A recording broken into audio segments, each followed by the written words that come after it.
all your favorite SABC radio stations. Call 0800 428 428 to report abuse or get help.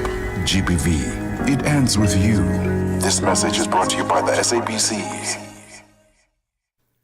Now, the Nedbank Top Empowerment Conference 2025 looks to celebrate the progress made by those committed to empowering black businesses and gain actionable insights on transforming the South African workforce through panel discussions, keynote addresses, and interactive showcase encounters.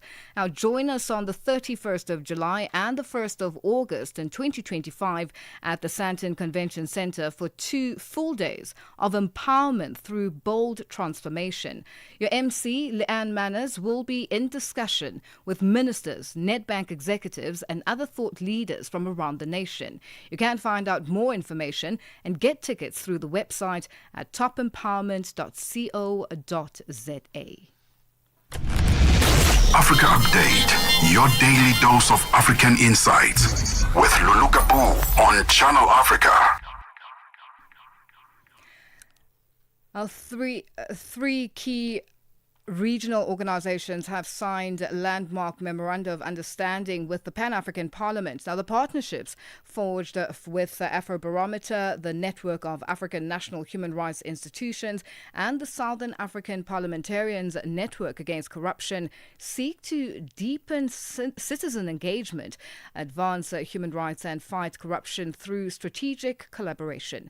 Nhlanhla Mahlangu reports. As Africa confronts complex challenges of development, democracy and accountability, the president of the Pan-African Parliament, Chief Fortune Charumbira, says they are committed to working with expert organizations and civil society actors, which will be vital in ensuring the continent progresses towards inclusive governance, respect for human rights and the elimination of corruption. When you look at our functions in the protocol, they speak to issues like, of course, development is obvious. They speak to human rights, and they say we should deepen democracy. Issues of good governance, corruption, even integration of the continent, among others. The first MOU was signed between PEP and Afrobarometer, a non-profit Pan-African survey research network headquartered in Accra, Ghana, represented by Dr. Boniface Dulani, the Afrobarometer Director of Surveys. He says their collaboration with PAP is designed to ensure that citizens' voices directly inform policy debates and legislative decisions across Africa. We seek to project the voices of African voices in influencing public policy across the entire continent. I believe that there is a lot of synergies with the Pan-African Parliament, in that the Pan-African Parliament is also a house that is seeks to represent the views of ordinary citizens on this continent, but through the honorable members of the Pan-African Parliament. As Afrobarometer, we are collecting the voices of ordinary African citizens, and we believe that the MOU between our two organizations can help also to get the voices of ordinary citizens into the voice in the works that the honorable members are doing, so that those voices can then get projected at the continental parliamentary level. The second MOU was signed between PEP and the Network of African National Human Rights Institutions, headquartered in Nairobi, Kenya, represented by Chairperson Advocate Joseph Whittle. He says their partnership seeks to align national laws with international human rights standards, promote inclusive legislation, and ensure robust parliamentary engagement with human rights institutions. The whole purpose is greater collaboration in the protection of human rights, in the promotion of human rights on the continent, protection of human rights and the promotion of human rights, and working closely with Parliament, the Pan-African Parliament, and the national parliaments is what we do. We have a number of activities we are going to do together. We will be doing the monitoring of human rights nationally, and making sure that we work with the parliaments nationally on what we have monitored and what we've been able to find in terms of evidence for the protection of rights. We would also be doing public hearing, collaborating with the Pan-African Parliament on public hearing on thematic human rights issues affecting the continent. We have a number of activities which I cannot at this just indicate, but it is a great step forward for the two institutions. The third MOU was concluded with the Southern African Parliamentarian Network Against Corruption based in Harare, represented by its chairperson, Chabuku Themba Peter Mlwisa. He says the partnership will enhance transparency, accountability, and oversight in public financial management through parliamentary cooperation. The fight against corruption involves everyone, and it definitely affects everyone. As a result, it's the duty of parliamentarians to ensure that we curb it, we curb the scourge, we work together, and Africa must be fighting corruption together. Together we can fight corruption, and that's what we believe in as SAPNAC and APNAC as well. Reporting for Channel Africa, I am Nhlanhla Mahlangu in Johannesburg. Africa Update, With Lulu Gaboo. 12 to 1 p.m. Central African Time. The three-day 10th annual Southern Africa Malaria Research Conference began this week in South Africa's capital, Pretoria. The organizers say this year they are expecting delegates and researchers from 14 countries, mostly from Southern Africa and even beyond African borders. The conference is an initiative of the South African Medical Research Council Malaria Research Group. Sisi Sikhalo attended the first day of the conference and has more on the story. The conference being held under the theme Shaping the Agenda to Meet the Malaria Elimination End Goal creates a platform particularly for emerging scientists to showcase their work as well as give them the opportunity to network with the wider malaria community in the region. With the goal of malaria elimination now being moved to 2030, it has become evident that many Southern African countries are experiencing challenges in attaining their goal. Cross-border transmission, lack of resources are some of the difficulties being experienced by malaria control programs. The director for the Malaria Research Group, Professor Rajendra Maharaj, explains further on the aim of the conference. So this is the 10th Southern African Malaria Conference, but I'll take you back to the first conference we had. The reason why we decided to host a conference of this nature was to give new and emerging scientists a platform to present their research.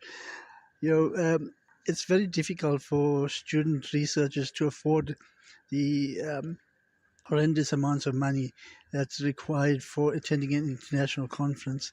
So instead of them spending thousands of rands on attending an international conference, we thought we'd host a conference in South Africa where all our students could attend, our emerging scientists could attend, present their research, and also meet up with mentors who could, supervise their postgraduate studies, PhDs, masters as well. Dr. Lauren Coulson is the chief investigator at the Holistic Drug Discovery and Development Center at the University of Cape Town in South Africa. She was one of the speakers and shares some of her insights. I think we all aware that there's an urgent need for new antimalarials, which will need to replace antimalarials for which drug resistance is emerging, and I think it's really important that we contribute to drug discovery as Africans on this continent, and so really contributing to the global efforts to identify new drugs and to build capacity and pipelines to be able to address the needs towards the eradication of malaria. Felma Vinga is the program manager for the Anglican Diocese of Harare Cross-Border Malaria Initiative. Her focus was on high risk in malaria for unprotected population like miners, fishermen, and farmers. Why we are saying that they are unprotected is that because of their nature of their work, they are working outside the homes, they are working outside the villages which are protected with vector control, that is the ITNs, the nets, and also IRS, indoor residual spraying, that is covered only in the household. For them, their work is mostly active during dusk to dawn. This is when mosquitoes are active as well. So this means that they are working when they are also in high risk of getting mosquito bites and getting malaria infection. We have engaged these populations in trying to conduct them in a targeted key messaging that help to have them understand malaria risk and also prevention strategies and also treatment-seeking behavior. Another delegate is Monitor Chimango from Zimbabwe. He's the program manager for the Methodist Church in Zimbabwe, Harare East District, under the Flowers Cross-Border Malaria Initiative. He outlines what he expects to gain from the conference. As is the Flowers Cross-Border Malaria Initiative, we are mostly focusing on the community, but especially on the social behavior change aspect. But by being here at the conference, I think it's our opportunity to meet other colleagues, both in malaria. We can say together we can end malaria. So by having some new ideas from other colleagues, we can be able to copy from others and others copying from us, so that we can try to harmonize and to implement what is best for our community in terms of malaria prevention and elimination. The second day of the conference will have a presentation on the impact of cross-border movement on malaria elimination in the African region. For Channel Africa, I'm Sisi Sekgalo in Pretoria, South Africa. Parlez-vous couramment le français? Êtes-vous passionné par la radio? Et êtes-vous qualifié pour travailler en Afrique du Sud? Envoyez-nous votre CV et vos 3 minutes démo en MP3 à @channelafrica.co.za pour avoir une chance de rejoindre la famille Channel Africa. Si vous n'avez pas de réponse après 14 jours, cela signifie que vous n'avez pas été retenu. Channel Africa, la perspective africaine. It is 19 after 12 Central African time, and we're coming to you live from Johannesburg in South Africa. The Nedbank Top Empowerment Conference 2025 looks to celebrate the progress made by those committed to empowering black businesses and gain actionable insight on transforming the South African workforce through panel discussions, keynote addresses, and interactive showcase counters. Join us on the 31st of July and the 1st of August 2025 at the Sandton Convention Centre for 2 full days of empowerment through bold transformation. Your MC, Leanne Manners, will be in discussion with ministers, Nedbank executives, and other thought leaders from around the nation. You can find out more information and get tickets through the website at topempowerment.co.za. Africa Update with Lulu Gaboo, 12 to 1 p.m. Central African Time. Some critics have accused DRC President Felix Tshisekedi of not wanting peace despite an agreement by the United States and Qatar. Meanwhile, the treason trial of the former President Joseph Kabila began in the capital, Kinshasa. He is also facing charges including rape and murder linked to his alleged support for M23 rebels. For more, we are joined on the line by Kabasu Babu Katulondi, a Congolese writer and democracy activist. Kabasu, good afternoon, and thank you for joining us on Africa Update. Thank you very much, and warmest greetings to your listeners in the region. Now, Kabasu, you're accusing the DRC President Felix Tshisekedi of not wanting peace. Tell us why. It's because based on the core principles articulated in the Doha Agreement, one of the principles prescribes that all parties should promote appeasement. However, and unfortunately, indeed, we see that the Kinshasa regime is going on with actions not only related to the unfortunate prosecution of a former president, Joseph Kabila, but many other acts of oppression and repression. Now, the former president, Joseph Kabila, is being tried in absentia, and he's accused of allegedly being the mastermind of the M23 rebels, also of rape and a number of atrocities that have been brought to the fore, allegedly. Now, what are the people on the ground saying in terms of the citizens of the country? Where do they stand?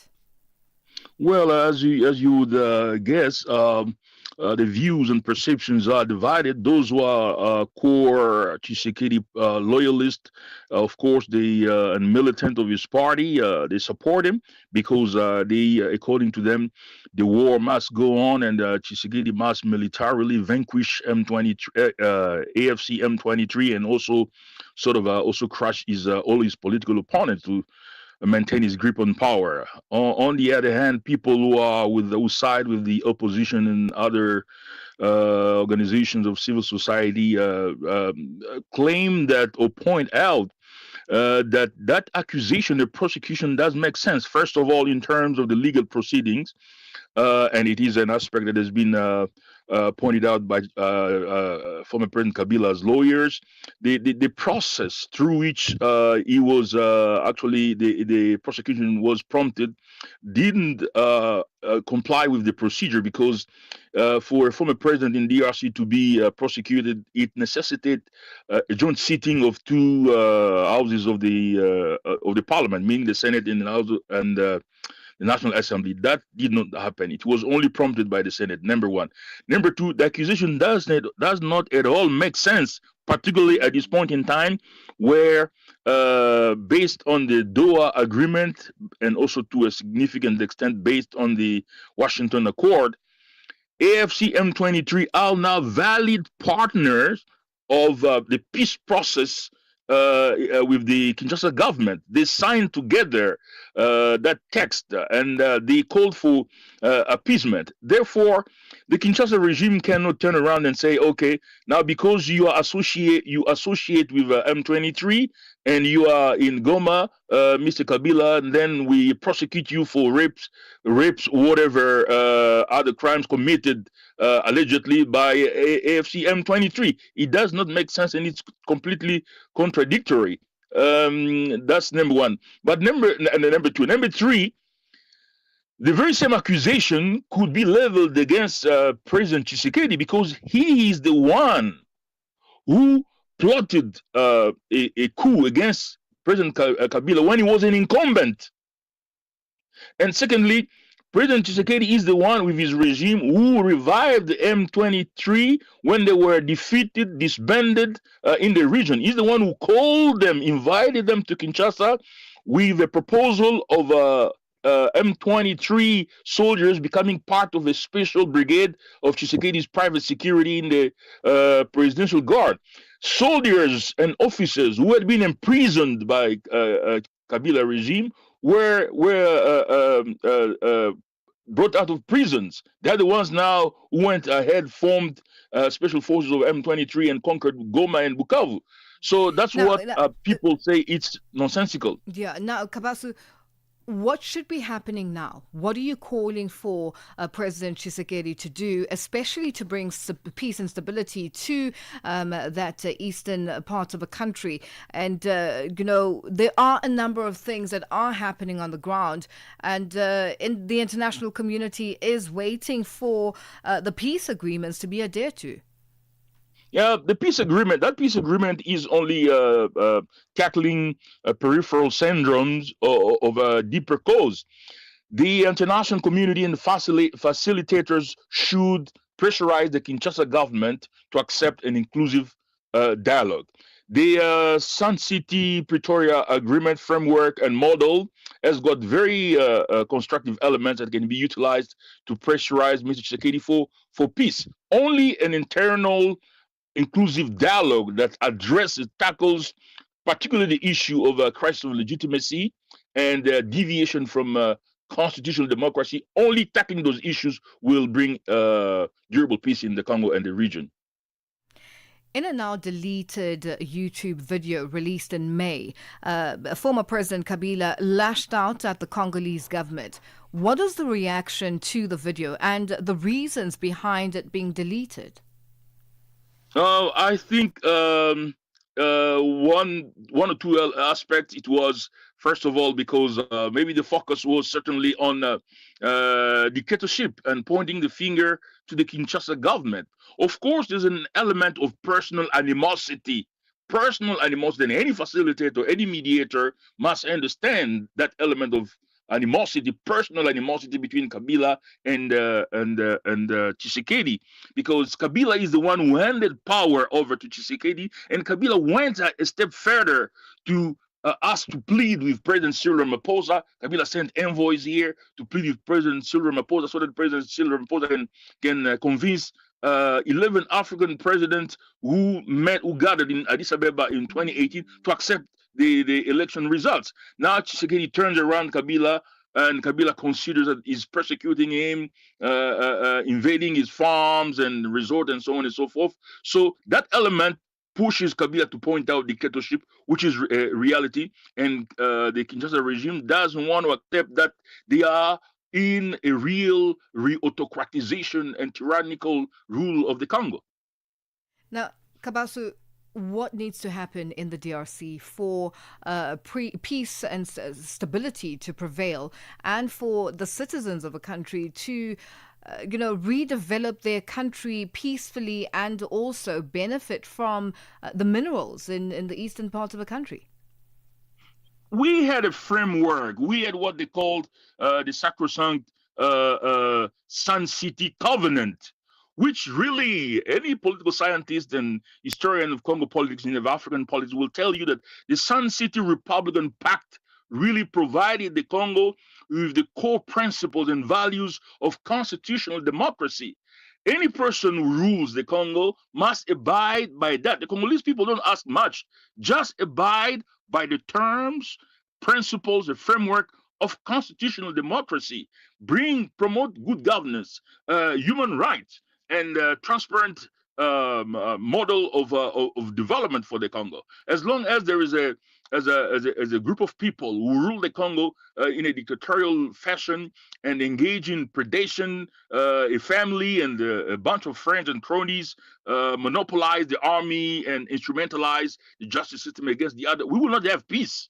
So we would advocate South Africa's involvement, because South Africa has got the legacy of the Sun City Republican Pact. President Mbeki was the catalyst in the spirit of Ubuntu and African Renaissance and NEPAD. So that legacy is there. America doesn't have a legacy of Sun City Republican Pact. Doha doesn't have that legacy. South Africa has that legacy. So I don't understand why South Africa has relinquished that legacy. Well, Kabasu, unfortunately, we have run out of time and are going to leave it there for today. Thank you for joining us on Africa Update. Africa Update, your daily dose of African insights with Lulu Gaboo on Channel Africa. Well, that was Kabasu Babu Katulondi, a Congolese writer and democracy activist, joining us on the line. The Nedbank Top Empowerment Conference 2025 looks to celebrate the progress made by those committed to empowering black business and gain actionable insight on transforming the South African workforce through panel discussions, keynote addresses, and interactive showcase counters. Join us on the 31st of July and on the 1st of August 2025 at the Sandton Convention Centre for 2 full days of empowerment through bold transformation. Your MC, Leanne Manners, will be in discussion with ministers, Nedbank executives, and other thought leaders from around the nation. You can find out more information and get tickets through the website at topempowerment.co.za. SABC News. Headlines. The African Perspective. Headlines this hour: Ivory Coast President Alassane Ouattara says he will run for a 4th term in October's election. In a statement, the 83-year-old said his health was not an issue and his candidacy was driven by a need to preserve national stability and ongoing security and economic challenges. He urges a new constitution approved in 2016 resets his 2-term limit, meaning he is allowed to stand. And Kenya's Democratic Congress Party DCP Nairobi patron Irungu Nyakera has questioned President William Ruto and former Prime Minister Raila Odinga's campaign for the adoption of national identity cards instead of the official voter register in the 2027 election. Nyakera accused the two leaders of planning to rig the forthcoming elections. And nearly 2 million people have been ordered to evacuate in Japan following a powerful earthquake of Russia's Pacific coast, which triggered tsunami warnings in many countries. There are traffic jams as people head towards higher ground to find safety immediately. More details on these and other stories at top of the hour. SABC News. Headlines. The African Perspective. Sports on Channel Africa. The African Perspective. In our sports headlines, in our sports details this hour, Madagascar, officially known as the Berea, returns to the Total Energies CAF African Nations Championship CHAN with high expectations following their remarkable debut in 2022. Guided by the tactical expertise of Romuald Rakotondrabe, the Berea aim to build on the bronze medal achievement and take another step towards continental glory. With a blend of youthful talent and a fast technical playing style, the Malagasy are ready to leave their mark once again on Africa's premier domestic league player tournament. Madagascar secured their spot at CHAN 2024 with a confident display against Eswatini. A 2-0 home victory in the first leg set the tone, and despite a narrow 1-0 loss in the return leg, the Berea advanced on aggregate to book their place in East Africa. Kylian Mbappe will follow Real Madrid greats Ferenc Puskas, Clarence Seedorf and Luis Figo by wearing the iconic number 10 jersey after Luka Modric's departure to AC Milan. The La Liga club has mentioned that the 26-year-old French forward wore the number 9 shirt in his debut season after arriving from Paris Saint-Germain on a free transfer. He scored 44 goals in all competitions in the 2024-2025 season, though failed to lift a major trophy. Among other elite players to wear the number 10 shirt for Real Madrid is Georgie Hagi, Michael Laudrup, Robinho and Mesut Ozil. South African Sports Confederation and Olympic Committee and Paralympic will establish a strategic task team in light of unexpected reduction in sport funding allocations by the Department of Sports, Arts and Culture. SASCOC President Barry Hendricks confirmed that the organization had already initiated discussions with the department to seek clarity on the grant cuts affecting both national federations and SASCOC's own operations. He says the cuts will derail the current upward performance trajectory of all national teams and individual athletes. The strategic task team will lead engagement with Sports Minister Gayton McKenzie and key stakeholders to advocate for support to protect the interests of athletes, federations, and the broader South African sporting communities. Alone, long-distance sensation Thabang Mosiako says training alone has again given him the freedom and clarity he needed to perform at his best at the Athletics South Africa's Road Running Championships. The South African reclaimed the national 21-kilometer title in a time of 1 hour 02.47 seconds. Running in the colours of Athletics Central Northwest, Mosiako repeated the triumph he first achieved in 2023. Mosiako says he's confident in his ability to prepare for races independently. I think training alone it's a relief.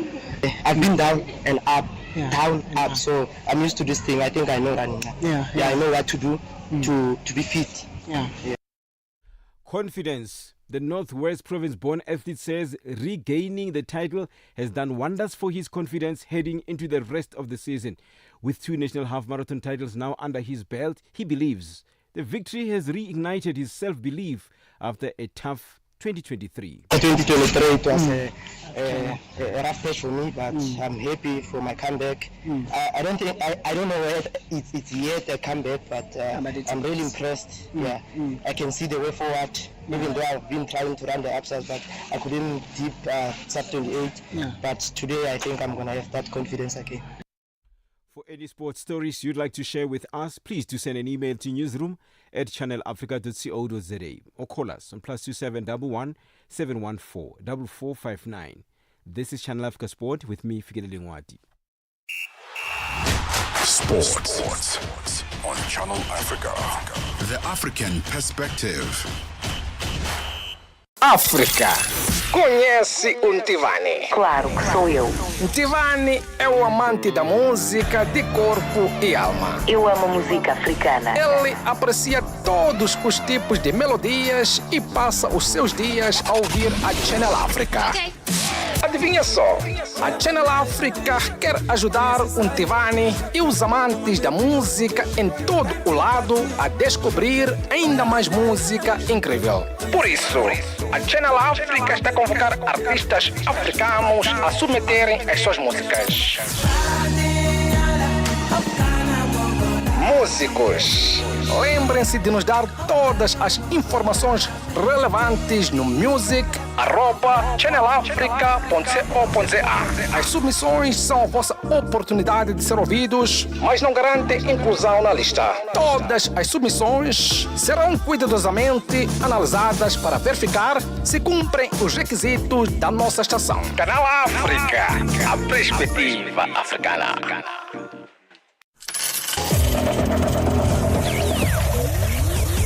Business News on Channel Africa. The African Perspective. A very good afternoon. The National Council of Provinces in South Africa has approved the Eskom Debt Relief Amendment Bill. This is in concurrence with the National Assembly, which has passed the proposed changes recently. The amendment is part of the ongoing interventions to rescue the power utility from years of operational challenges and financial crisis. The bill adjusts allocation Eskom for the 2025-2026 financial year from $2 billion to about $4.5 billion. It also introduces an additional $558 million in 2028-29. Chairperson of the National Council of Provinces has welcomed the bill. The National E-Hailing Federation in South Africa has warned that e-hailing drivers are preparing for a national strike over what they call exploitative working conditions. The federation is demanding an immediate restructuring of the pricing index, an end to unjust driver deactivations, and the immediate suspension of vehicle phase-out policies. Commuters nationwide who make use of services such as Uber and Bolt have been urged to organize alternative transport. President of NEFSA, Elijah Uhuru Lochowane, says that the national strike is imminent. The Deputy Minister of Electricity and Energy in South Africa, Samantha Graham-Murray, says that the country intends to build a bigger nuclear energy site. Murray made the remarks at the third G20 Energy Transitions Working Group in Sun City in the Northwest Province. This as the top 20 economies in the world have gathered to discuss the role of nuclear energy as the world tries to mitigate the effects of climate change. Italy's antitrust authority says it has launched an investigation into Meta Platforms over allegations its artificial intelligence tool on messaging services app. The watchdog said Meta may have violated European Union competition rules by integrating its Meta AI assistant into WhatsApp without user consent, a move that might harm its competitors. The company says it is cooperating with the Rome-based authority and that its AI services has benefited customers. London-listed Endeavour Mining and two other gold producers have agreed to migrate to Mali's new mining code. The code, which raises taxes and seeks to hand over big stakes in mining assets to the state, sparked bitter disputes with mining companies after it was implemented in August 2023, helping drive Mali's gold output down 23% last year to 51 metric tons. Finance Minister Aluseni Sano and the Minister of Mines announced the new Memorandum of Understanding with the Somika SA, which is 80% owned by Endeavour and 20% by the Malian state, Fabola Gold and Bagama Mining. No terms of the deal were discussed. $1 in Nigeria is trading at 1,529 naira Botswana 13 pula 32, Kenya 128 shilling 62, and Zambia 23 kwacha 11. The BRICS countries in Brazil, the dollar will cost you 5.58. Russia 81 rubles 61. India 86 rupees 92. In China, it's at 7 yuan 18, and in South Africa, $1 will cost you 17 rand 91 cents. $1 is trading at 75 pence to the British pound and 87 to the euro. Commodities markets, gold is trading at $3,323, and platinum $1,381 per ounce. Brent crude oil is at $72.40 a barrel. For any business stories you would like to share with us, please send us an email to newsroom@channelafrica.co.za or call us on +27 11 714 4459. For Channel Africa Business in Johannesburg, I'm Tabisolo Hoku.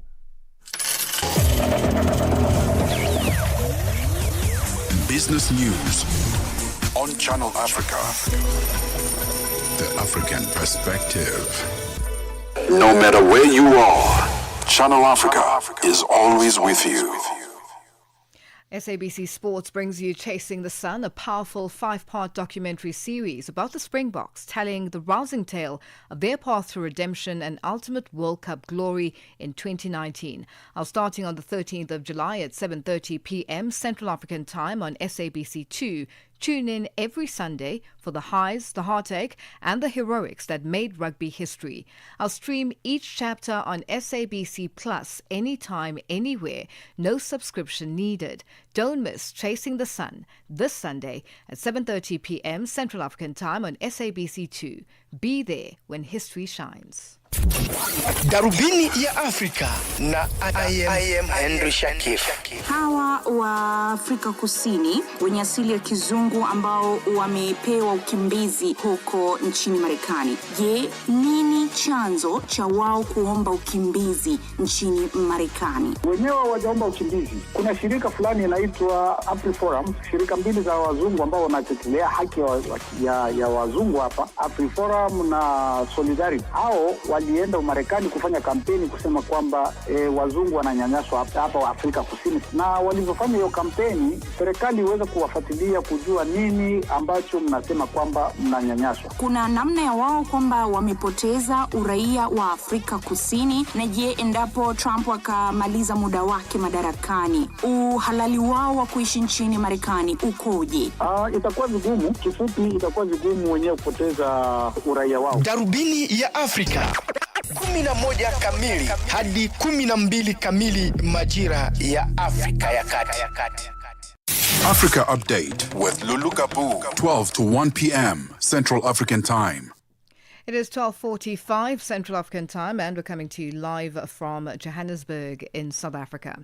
Despite progress being made by law enforcement and anti-human trafficking civil organizations to combat human trafficking, there are increasing cases of children, women and men being smuggled into South Africa and beyond the borders. According to the Department of Justice and Constitutional Development, in the last year, 74 people were rescued from human trafficking, most of them women, children and young people under the age of 25. And to highlight the serious dangers and human rights violations of human trafficking, World Day Against Trafficking in Persons is observed today. And to talk more about the work being done in the fight against human trafficking, we are joined by a former South African Interpol ambassador, Andy Mashaila. Andy, good afternoon and thank you for joining us on Africa Update. Jambo, Lulu, and to all Africans listening in on the station. Now, Andy, according to the Department of Justice, in the last year, 74 people were rescued from trafficking, most of them women, children and young people under the age of 25. How dire is this situation? And is this an accurate number? Lulu, this is a very serious situation. Human beings must never be taken to be goods that will be taken from one point to the other without their consent, number one.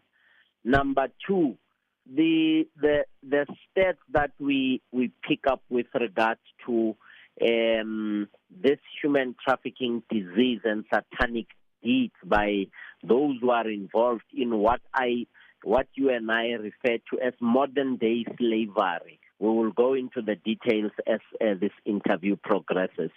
The numbers are the numbers that have been reported and known numbers. Why am I saying so, Lulu?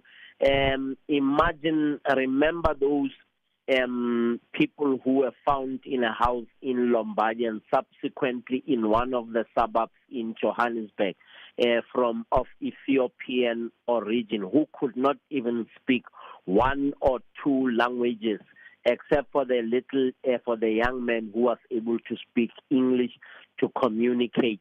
These are only the cases that we know. We didn't know of the cases in Lombardy that they are here. We didn't know of the cases in the Johannesburg suburb. I am trying to bring our listeners to an understanding, Lulu, that these are the only reported cases that we know of.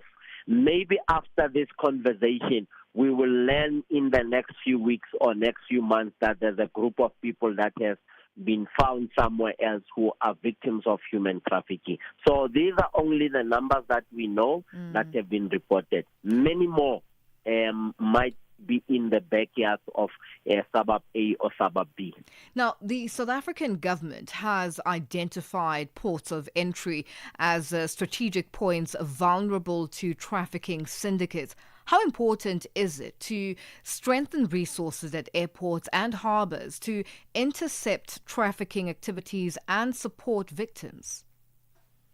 It's very crucial and critical that we look into our ports of entry using technology. It is also very, very important for me, Lulu, as a security strategist. It is very important that we deal with the issue of corrupt individuals or officials at our ports of entry. Number 3, it is very, very important that we deploy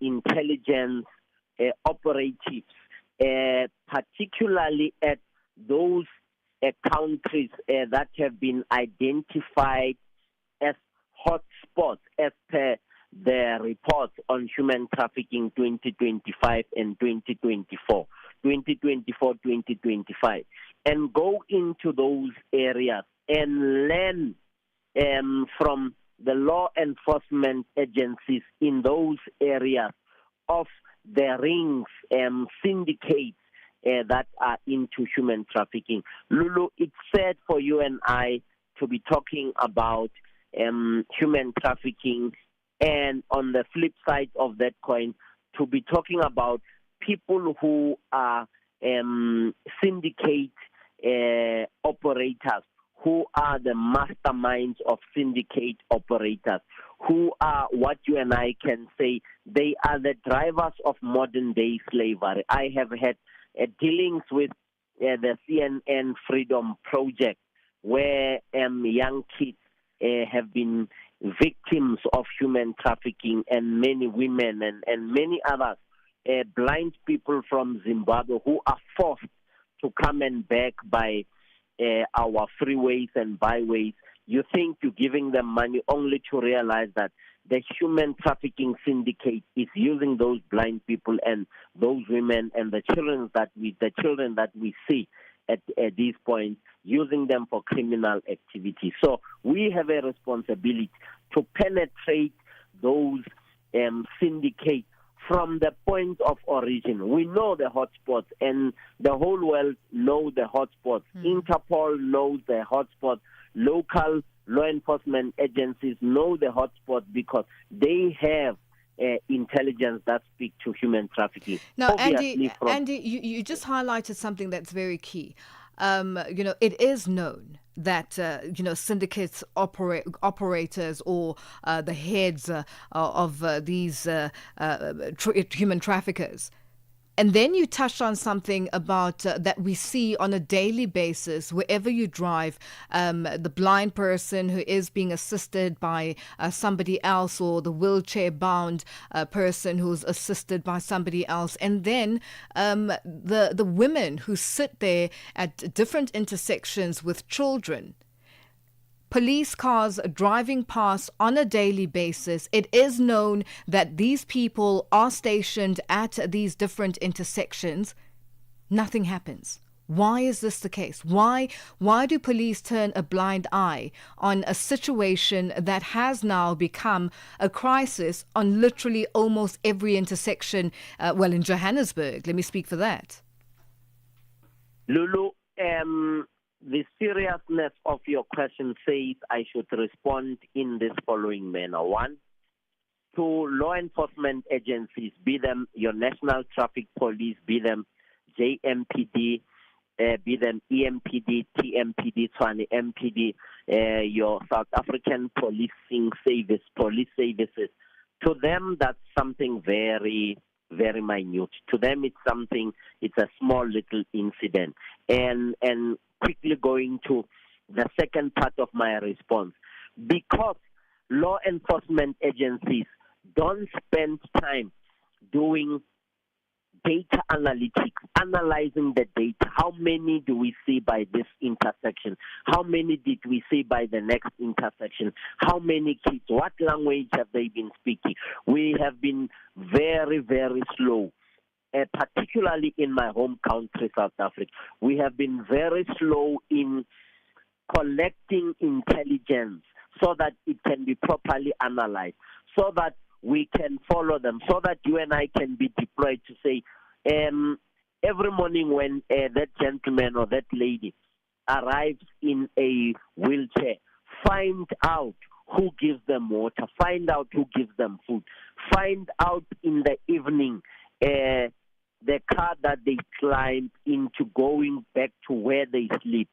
Go and tell us what house number is this, what street, what suburb, so that you can then have a map, Lulu, that tells you this is where they move from, this is where they go, this is so much that they make, this is so much, this is the particular person who picks them up. Who is guarding them at the intersections? At those intersections, there is someone who sits very far away from them. Some of them do have binoculars. Some of them communicate with them via cell phones.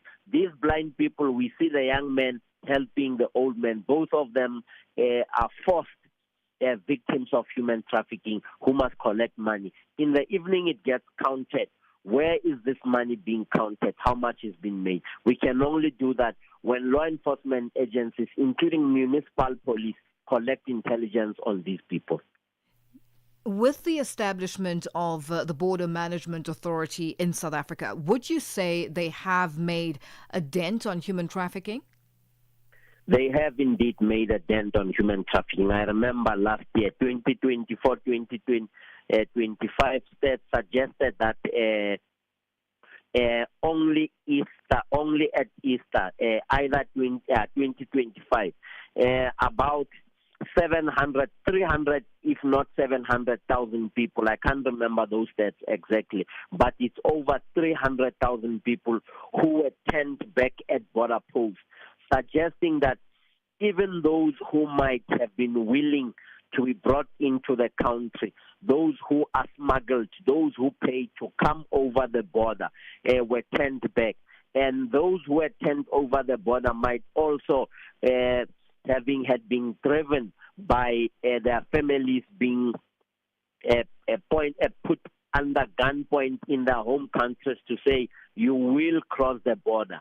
As long as your willingness and your permission has been taken away from you, you are now forced to go into another country. So the Border Management Authority, with their faults, also have created a huge impact. I'm not going to take away some of the weaknesses of the BMA, of individuals who were arrested. I think at a certain stage, 78 were arrested and 13 were put on suspension without pay for criminal activities, either of allowing people who are not supposed to be here to be here.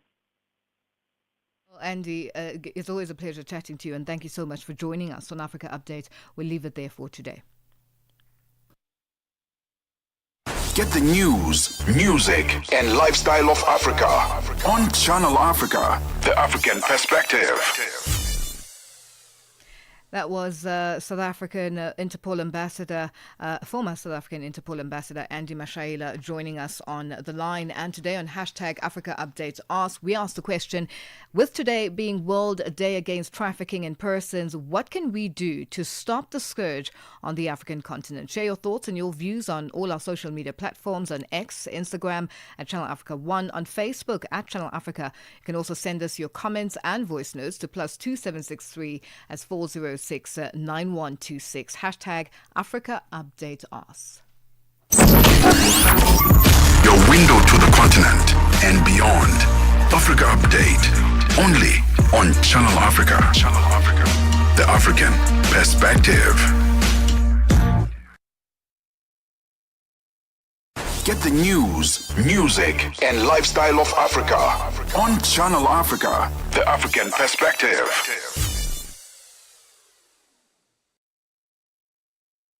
Africa Update with Lulu Gaboo, 12 to 1 p.m. Central African Time. Get Channel Africa on DSTV Audio Bouquet. Channel 802. Africa Update on Channel Africa. And just a recap of our top stories for today on Africa Update. We looked at the case in the DRC, where the president of the country has been accused of not wanting peace and stability, and it is alleged that the actions that he has taken are showing that he is not interested. We spoke to Kabasu Babu Katolondi, and you can catch that interview on all our social media platforms. He is a Congolese writer and a democracy activist. And we have just spoken to Andy Mashaila, a former Interpol ambassador, South African Interpol ambassador, and just unpacking the cases of human trafficking that not only South Africa is seeing, but across the African continent, and just highlighting a few areas where there are some mishaps in how the handling of some of these cases is happening, and things that we are seeing as just ordinary citizens of the country. And Andy Mashaila was joining us and begs the question, what are your thoughts with regards to the Day Against Trafficking in Persons? What can we do to stop the scourge on the African continent? And that's how we wrap Africa Update today. Continue with us on our social media platforms, and do join us again tomorrow. Thank you for today. It was a great one, and tomorrow we will be coming to you live from the Sandton International Convention Center, and it is going to be a very interesting one once again. Goodbye. Let's do this again tomorrow.